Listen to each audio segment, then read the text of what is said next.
Você sabia que na desapropriação, o proprietário pode ser indenizado pela área além da área que foi propriamente desapropriada? E você conhece o que é direito de extensão? Eu sou Renato Veloso, sou juiz de direito e professor, e neste canal eu ajudo estudantes e profissionais do direito a compreenderem melhor a teoria e aliá-la com a prática jurídica. Isso de uma forma descomplicada. E eu já te convido a se inscrever no meu canal. E lembre-se, ative o sininho, porque sempre que lançarmos um vídeo novo, você receberá uma notificação. Na Pílula Jurídica de hoje, nós vamos conversar sobre o direito de extensão. Lembrando que essa pílula faz parte de uma série onde estamos estudando a desapropriação.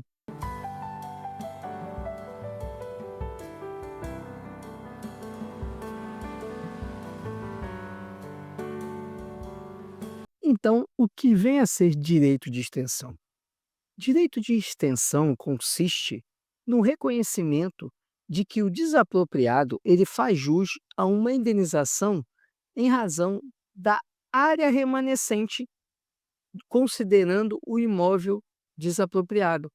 Ocorre a desapropriação, mas apenas de parte do imóvel. Só que a parte restante, que continua com a propriedade do expropriado, ela é esvaziada de conteúdo econômico, ou ela fica insuscetível de exploração econômica pelo proprietário. Com isso, essa desapropriação parcial faz exigir que, ao invés de desapropriar apenas a parte do imóvel que interessava o Estado deva sim desapropriar a área inteira, já que o que sobrou para o proprietário não seria suscetível de exploração econômica, não teria nenhuma utilidade para o proprietário. José dos Santos Carvalho Filho, ele traz um conceito de direito de extensão que é bem interessante e que é bem acompanhado pela doutrina. Ele diz que o direito de extensão é o direito do expropriado em exigir do Estado expropriante a desapropriação total do imóvel e indenização pela parte que não interessava ao Estado, mas que, ao ficar sobrando, ou seja, a área remanescente, ela fica esvaziada de conteúdo econômico. Já fica claro, então, que nós podemos ter a desapropriação total, quando todo o imóvel do expropriado ele é desapropriado, e na desapropriação total não há que se falar de direito de extensão, porque não há que haver essa extensão. E temos a desapropriação parcial, quando, considerando a propriedade do expropriado, o ente público apenas tem interesse em uma parte e desapropria apenas essa parte. O direito de extensão, portanto, ele só acontece ou só é possível na desapropriação parcial, quando essa parte que não foi desapropriada, ela fica inútil, inservível, sem finalidade econômica, sem utilidade para o proprietário. E qual seria a fundamentação jurídica do direito de extensão? A fundamentação reside no princípio da justa indenização, previsto na Constituição, no artigo 5º, inciso 24. É interessante observar que, em termos de regramento infraconstitucional, o Decreto-Lei 3365 de 1941, que a Lei Geral da Desapropriação, não trata de direito de extensão. Então, aonde viria essa fundamentação? Essa fundamentação, ela viria de um decreto de 1903, o decreto 4956. A doutrina assinala ainda outro fundamento sobre o direito de extensão, que residiria na questão de, quando o ente público ele faz a desapropriação de uma área e deixa uma área remanescente, e essa área remanescente fica sem conteúdo econômico, na verdade ocorreria a desapropriação total da área, apenas o poder público estaria indenizando um valor menor do que o valor que abrangeria a área total e, portanto, a indenização deveria abranger a área total. E outro fundamento que a doutrina também apresenta, outra corrente de entendimento, assinala que a desapropriação indireta, ela ocorreria da área remanescente, ou seja, o Estado vai e desapropria uma parte do imóvel, mas aquela outra parte que fica sem uso, por ter o conteúdo econômico dela esvaziado, já que é uma área que perde valor e que não tem finalidade econômica mais para o proprietário, essa área remanescente teria sofrido, então, a desapropriação indireta. Esse seria outro fundamento. Alguns autores, é verdade, sustentam que não existe o direito de extensão. Por que eles entendem isso? Eles entendem que, por não haver fundamentação legal vigente para o direito de extensão, a área remanescente não seria indenizada como direito de extensão da desapropriação, e sim seria indenizada como uma compensação, ou seja, a natureza jurídica não seria a de uma indenização relacionada à desapropriação. Esse é uma corrente, digamos, e precisamos de afirmar, uma corrente minoritária.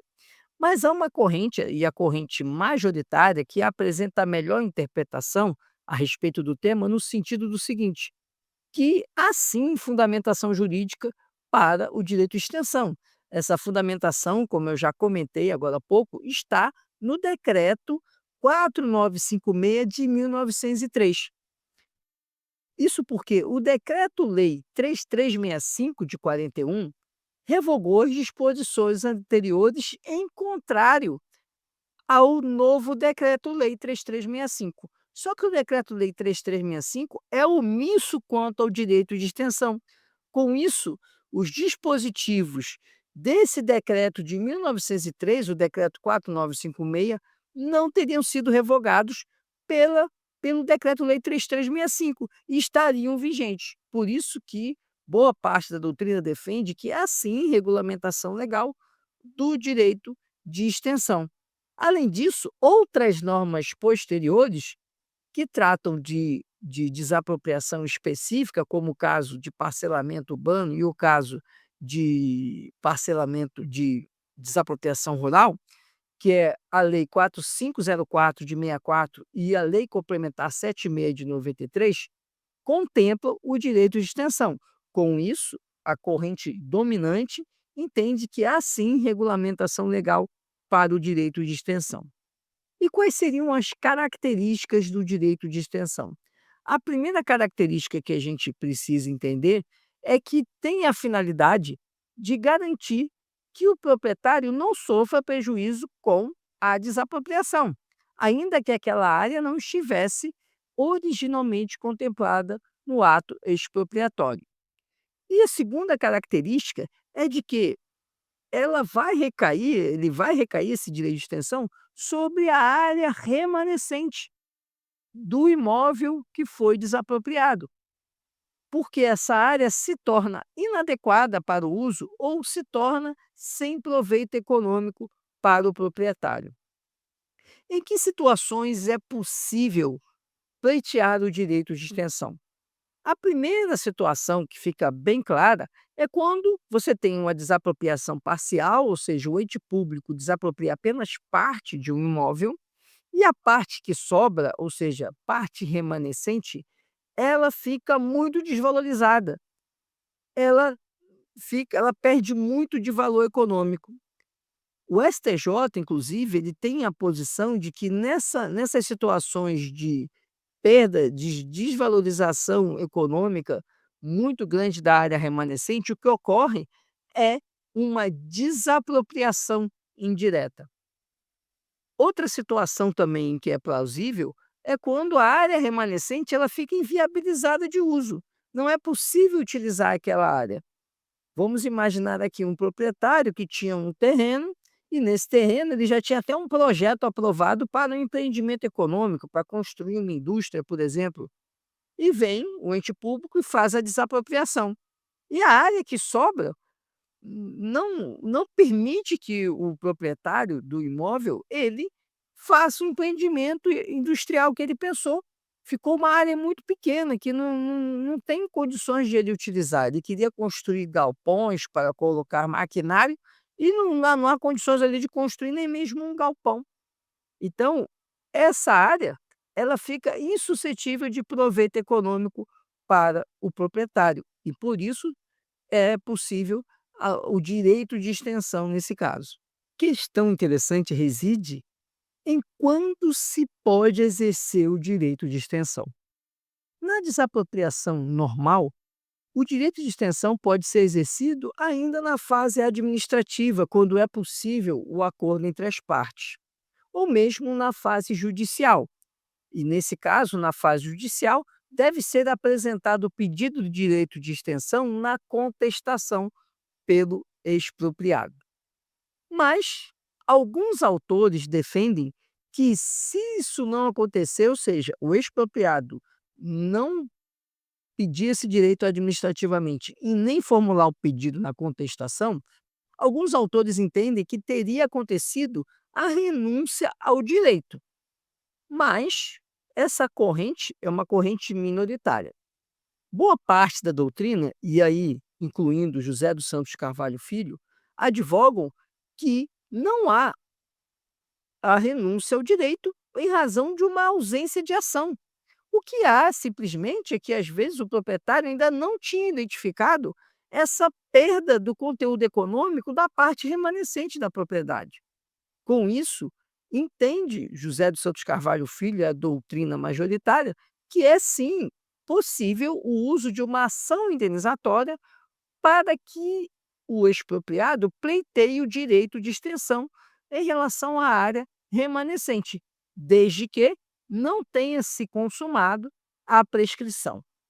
Mas quando a gente fala da desapropriação indireta, a coisa muda um pouco de figura, porque na desapropriação indireta, nós temos o poder público já usufruindo do bem sem o procedimento de desapropriação. Então, na desapropriação indireta, entende a doutrina que deve haver, já no pedido inicial de indenização da ação de indenização por desapropriação indireta, um pedido também de direito de extensão da área remanescente. Ou seja, na inicial, você pediria a indenização pela desapropriação indireta da área que o Estado está ocupando e também o direito de extensão em relação à área remanescente. Faria 2 pedidos na inicial. Mas aí José dos Santos Carvalho Filho vem de novo, trazendo o entendimento de que, ainda que não formulado o pedido na inicial, seria possível uma outra ação de indenização, ou seja, o proprietário entrou com a ação de indenização por desapropriação indireta da área que o Estado estava ocupando e ficou silente, não se manifestou, não pediu nada sobre a área remanescente. E depois ele poderia ingressar com uma nova ação pleiteando o direito de extensão da área remanescente, desde que, mais uma vez, não consumada a prescrição. Esse era o conteúdo que tínhamos para tratar desse assunto. Se você ficou com alguma dúvida, deixe nos comentários sua pergunta, que nós vamos responder. Eu peço que você curta, comente e compartilhe. Ajude esse conteúdo a chegar a mais pessoas. Muito obrigado por sua atenção e até a próxima.